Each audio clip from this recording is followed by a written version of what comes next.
வணக்கம். ஜெய்ஹிந்த். எல்லாருக்குமே நேற்று ஒரு சோகமான நாள். நீங்கள் எல்லாருமே நேற்று பார்த்துருப்பீங்க.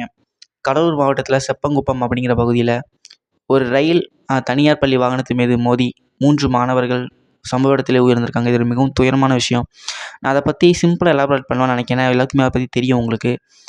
காலையில் 7:40க்கு பள்ளிக்கு சென்று கொண்டிருந்த வேன் பார்த்தீங்கன்னா, தண்டவாளம் அந்த கேட்டை கிராஸ் பண்ணுறப்ப ரயில் மோதி, அந்த ரயில் வந்து ஒரு 50 மீட்டர் தூரத்துக்கு அந்த தனியார் பள்ளி வாகனத்தை இழுத்து சென்று கொடூரமான முறையில் தான் சொல்லணும். பட்டு சொல்லி தான் ஆகணும். இழுத்து செஞ்சிருக்கு. இதில் சம்பவ இடத்திலே பார்த்தீங்கன்னா 3 மாணவர்கள் உயிரிழந்திருக்காங்க. இதுதான் நடந்த விஷயம். இது ரொம்ப துயரமான விஷயம் தான். இது ஏன் இப்படி நடக்குது? தமிழ்நாட்டிலயும் சரி, இந்தியாவிலயும் சரி, இந்த ரயில் விபத்துக்கள் தொடர்ந்து அதிகரிச்சுட்டு தான் இருக்கு. நம்ம என்னதான் வந்தே பாரத்தோ, அம்ரித் பாரத் அப்படின்னு சொல்லி நம்ம மாடர்னைசேஷன் பண்ணாலும், இனிமேல் நம்ம ரயில்வே இன்ஃப்ராஸ்ட்ரக்சருங்கிறது ரொம்ப கேவலமா, மோசமா இருக்கு. இன்னும் நம்ம பல இடத்துல முன்னேற வேண்டியது இருக்கு. தமிழ்நாட்டிலே பரவால்ல. ஆனா நம்ம பல மாநிலங்கள இப்போ கம்பேர் பண்ணும்போது, இன்னும் ரயில்வே ஸ்டேஷனுங்கிறதும் சரி, அந்த ரயில்வே இன்ஃப்ராஸ்ட்ரக்சருங்கிறதே ரொம்ப மோசமா தான் இருக்கு. நம்ம ட்ரெயின்ஸை தான் அப்கிரேட் பண்ணியிருக்கோம். நம்ம வந்தே பாரத்தை தான் பேருக்கு விடுறோமே தவிர, அதால ஃபுல் ஸ்பீடில் கூட போ முடியல தண்டவாளத்தில. ஏன்னா, இந்தியாவில இருக்கிற தண்டவாளத்தோட கெப்பாசிட்டி அவ்வளோதான். அதுக்கு மேல ஸ்பீடில் போ முடியாது. அதானே உண்மை. அதுதான் உண்மையா இருக்கு. சரி, ஓகே, நம்ம இந்த மேட்ருக்கு வருவோம். இந்த உயிரிழந்த 3 மாணவர்களுக்கு பார்த்தீங்கன்னா, தமிழக அரசு 5,00,000 நிவாரண நிதி வழங்கியிருக்காங்க. கள்ளக்குறிச்சியில கள்ளச்சாராயம் குடிச்சு உயிர்ந்தவர்களுக்கு 10,00,000. இந்த காலையில பள்ளிக்கூடத்துக்கு போகும்போது எதிர்பாராத விதமாக உயிரிழந்த மாணவர்களுக்கு 5,00,000. இது என்ன நியாயம்னு தெரியல. இதை நம்ம தனிப்பட்ட முறையில நான் வன்மையா கண்டிக்கிறேன். 10,00,000 அவங்களுக்கு குடுக்கணும். அதை சப்போர்ட் பண்ணுவோம்னு நினைக்கிறேன். நீங்களும் தயவு செஞ்சு கமெண்ட் பண்ணுங்க. இன்னொரு விஷயம், இந்த ரயில்வே நிர்வாகம், இந்த சதர்ன் ரயில்வேஸ் இருக்குல்ல, அவங்க பார்த்தீங்கன்னா, உடனடியாக பரபரப்பா ஒரு ஒரு அறிக்கை ஒண்ணு விடுறாங்க. என்ன சொல்றாங்கன்னா, அந்த தனியார் பள்ளி வாகனத்தோட டிரைவர் தான் அவசரமா தொறக்க சொன்னாங்க. நான் போயிடுறேன்ப்பா, நீ அதுக்கப்புறம் மூடிக்கோன்னு சொன்னாங்க. அதனால தான் என் கேட் கீப்பர் தொறந்தாரு. அதனால தான் போனாங்க. அதனால தான் இந்த ஆப்ரேஷன் நடந்துச்சு. இந்த ஆக்சிடென்ட்டே நடந்துச்சு அப்படின்னு சொல்றாங்க.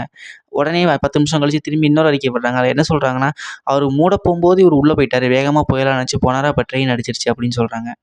ரயில்வே நிர்வாகத்துக்கு என்னன்னு தெரியல. அவங்க சப்போர்ட் பண்றாங்க. அவங்களோட டிபார்ட்மெண்ட்ல இருக்கிற ஆளுக்கு சப்போர்ட் பண்ணலாம். பட் இதுலேருந்து தப்பிச்சு என்ன பண்ண போறாங்க? ஒரு விபத்து நடந்துருச்சு. இந்த உயிர் திரும்பி வரப்போறது கிடையாது. அப்புறம் எதுக்காக இந்த அற்ப அரசியல்? மாநிலமும் சரி, மத்தியும் சரி, எதுக்கு இந்த அற்ப அரசியல் அப்படிங்கிறது தெரியல. இது ஒண்ணு. அங்க இருக்கிற பொதுமக்கள் பார்த்தீங்கன்னா, அந்த கேட் கீப்பர போட்டு அடி அடின்னு அடிச்சாங்க. இல்ல பல பேர் என்ன சொல்றாங்கன்னா, அவருக்கு தமிழ் தெரியல, குடிபோதையில இருந்தான்னு சொல்றாங்க. அந்த கேட்ட சரியா மூடவே இல்ல, எப்பவும் மூடவே மாட்டேன்னு சொல்றாங்க. நான் திரும்பவும் சொல்றேன், நம்ம இங்க இருந்துட்டு பேசலாம். இதுல எனக்கு என்ன உண்மை, என்ன பொய்ங்கிறது எனக்கோ உங்களுக்கோ தெரிய போறது கிடையாது. அறிக்கை வருது நம்புறோம். தமிழக அரசு காம்பன்சேட் பண்றாங்க. மினிஸ்டர் போய் மாலை போடுறாரு. எல்லாம் ரைட்டு. யாருமே தன் பக்கம் நியாயம் இல்ல நியாயம் என் பக்கம் தான் நியாயம், அவங்க சைடு தான் ஃபால்ட்டுங்கிறத நிறுவ பார்க்குறாங்களே தவிர, அந்த உண்மையான உயிரிழந்த மாணவர்களுக்கு என்ன நிவாரணம் கிடைச்சிச்சு, இனிமேல் இது நிகழாம இருக்க என்ன நடவடிக்கை எடுக்க போகுங்கிறத எந்த கவர்மெண்ட் வச்சிரும். சென்ட்ரலும் சரி, ஸ்டேட்டும் சரி எந்த நடவடிக்கையும் எடுக்கல அப்படிங்கிறது தான் உண்மையான நிதர்சனமான உண்மை. இது வந்து அது மட்டும் இல்லாம அந்த ரயில்வே பொது மேலாளர், சதர்ன் ரயில்வே பொது மேலாளர் என்ன சொல்றாருன்னா, இந்த இடத்துல நாங்க ஏற்கனவே பாலம் கட்டுறதுக்கு அனுமதி கேட்டிருந்தோம். ஆனா இந்த மாவட்ட நிர்வாகம் தரல. என்கிட்ட ஏற்கனவே திட்டம் இருந்துச்சு அப்படின்னு சொல்றாங்க. எதுக்காக இந்த மாவட்ட நிர்வாகம் தரல? ஏன் எதுக்காக லேட் பண்ணாங்க? அப்படிங்கிற கேள்வியும் இருக்கு.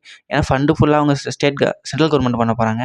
நீங்க உங்களுக்கு இது பண்றதுல அனுமதி தரல, என்ன பிரச்சனை அப்படின்னு தெரியல. என்னவோ பறிபோனது என்னமோ அந்த சிறுவர்களோட உயிர் தான் என்னமோ, நீங்க பண்றது என்னமோ அரசியல் தான். தேர்தல் வேற வருது. இன்னும் சிறப்பா பண்ணுவீங்க. மக்கள் இதுக்காக சிறப்பான ஒரு நடவடிக்கை குடுக்கணும் அப்படின்னு நான் கேட்டுக்கிறேன். நீங்க இதுவரைக்கும் இந்த வீடியோ பார்த்தீங்கன்னா, தயவு செஞ்சு ரொம்ப நன்றி. தேங்க்ஸ் ஃபார் வாட்சிங் திஸ் வீடியோ. Thank you. இந்த வீடியோவ லைக் பண்ணுங்க, ஷேர் பண்ணுங்க, சப்ஸ்கிரைப் பண்ணுங்க, கமெண்ட் பண்ணுங்க. தேங்க்ஸ் ஃபார் வாட்சிங் திஸ் வீடியோ. Thank you.